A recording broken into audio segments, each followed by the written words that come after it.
Welcome back to Hard Copy, coming to you from our studios in Abuja. The Jamb Registrar, Professor Ishaq Oloyede, is our guest tonight. Very quickly, Prof, are we still retaining the point system? Is Jamb still retaining the point system for admission? I do not know what you mean by point system. There was a point system introduced sometime in 2016 where if you had your WAEC in one sitting, you had 10 points. Well, okay, Like thank you. That's not by Jamb. That was by the institutions. Some institutions use that, but that was abused. That is, if you have A1, you scored with 6, A2, you scored with 5. Some universities, almost all universities adopted that in place of post-UTME, but they eventually regretted it. Because what did the students do? They simply claim what they did not have. A1, A1, A1. A3, A3, now that gave them advantage to be recommended and offered admission.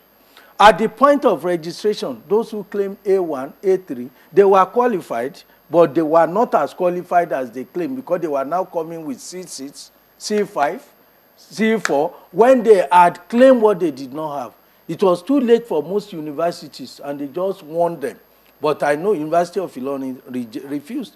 And that was why there was noise about University of Ilorin that said, look, yes, you are qualified, but that was not what you claimed.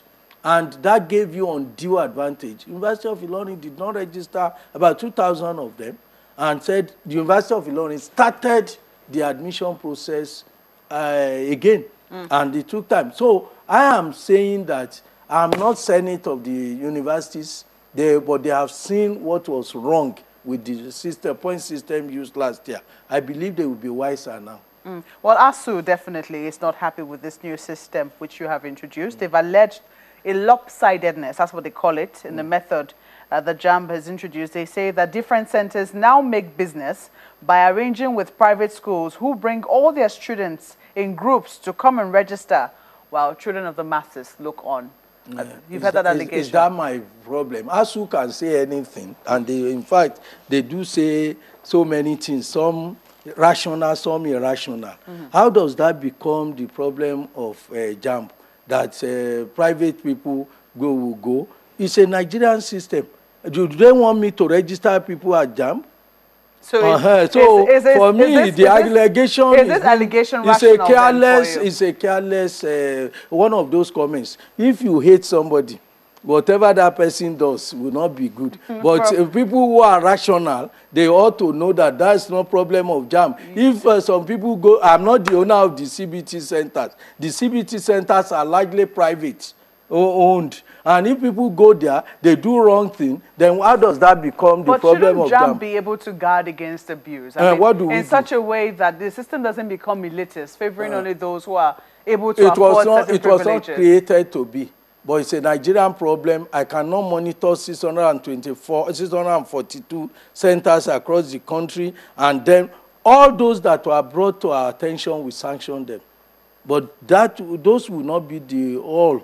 Some we were not able to detect. But if a body like ASU will now come and say, because some elite registered, took their own at the expense, then that became a responsibility of Jamb. I think anybody who is reasonable will know that that's... so are you saying that this allegation is irrational then? It's not. I don't take such allegation as constructive, but destructive, because it's not my problem.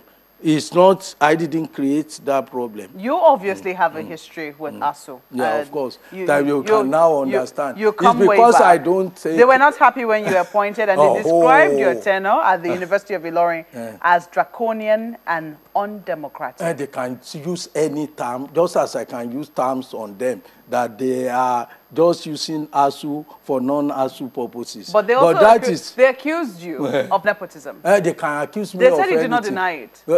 Who said I did not deny it? ASU said you did not but deny they can say anything. But if you read newspapers and you read... my sister, let's talk about serious people. We are talking about a national problem. We are talking about beer parlor gossips. I regard those as non-issue. We are talking about people who talk constructively, people who are genuine about what they say, but Prof, because you hate somebody. Speaking more seriously, Yes. if you do not take ASU seriously, Yes. you know, how is the government of the day? Because a number of people take ASU seriously. A lot of Nigerians take them seriously. How is the government of the day supposed to relate with them, especially when they raise concerns concerning, you know, tertiary education and what is going on there? Look, there are people in ASU that should be taken seriously. But there are a number of people, from what they say, you will know that no serious person, no serious government will take them seriously. For me, I'm not here to discuss ASU, but the truth is that you cannot discuss it without me making comment. I don't discuss such issues because I discuss more serious issues, not people who are just out to destroy anything. I discuss people who want to construct. So let's quickly take this one then. Yes. Why then did Jamb delist courses which the National Universities Commission was yet to delist? In fact, they said they were still, you know, checking them out to see if they could meet the requirements. You see, if you cover, that's part of what we are saying about people who do not have facts. The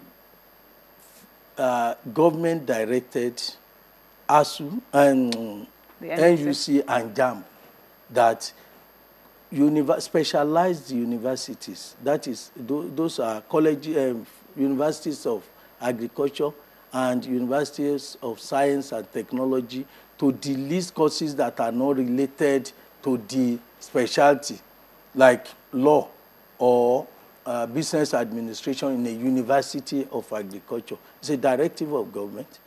And NUC and Jamb, with the vice chancellor, sat down and said, these are the courses that are not relevant. So why did NUC not follow? Because eventually the House of Reps probed it, and it was saying that you were in conflict with what the NUC was saying. I was there live myself with NUC. In fact, I didn't speak much because NUC said accepted responsibility. NUC said we were directed by government. We did it. 3 of us, the university, NUC, and Jamb. So there are some pieces of information that people just... I was there at the House of Representatives, and the representative of the ESNUC was there. Indeed, the chairman of the House Committee on Tertiary Education and the Third Fund actually said, oh, since NUC had directed, the information they had before was that they just sat somewhere and did something, and NUC said, no, this is what we did. And the NUC accepted. There was no time that the NUC said he did not know about it. Please go, it was recorded on tape. I also have the tape. I can send it to you, and you see that that's not correct. Oh, well, Prof, we have to say thank you very much for coming on Hard Copy. We wish you all the best with the conduct of the exams this coming week. Well, that's the program tonight. Yes. Your tweets and mails are welcome to @CTV Hard Copy and hardcopy@channelstv.com. Thank you for watching. I'm Maokwe Ogun. See you next week.